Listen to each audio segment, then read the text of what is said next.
Hoćemo li ipak dobiti pobjednika u posljednjim trenucima? Koliko ljudi ovdje? Bulić. I lopta je u golu i pokazuje sudac na centar. Čini mi se da je to bio tamo Zečić.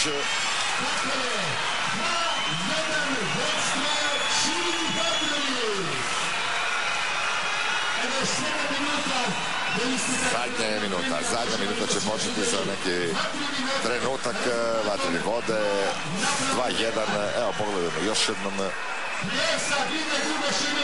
Goran Karan je bio tvrd lopte tamo u onom skoku, da vidimo sam koji je pospremio u golu. Igra se posljednja minuta regularnog dijela susreta. Čini mi se Duda Šimenc koji je evo ovako ušao, našao se na pravom mjestu i trenutni rezultat 2-1.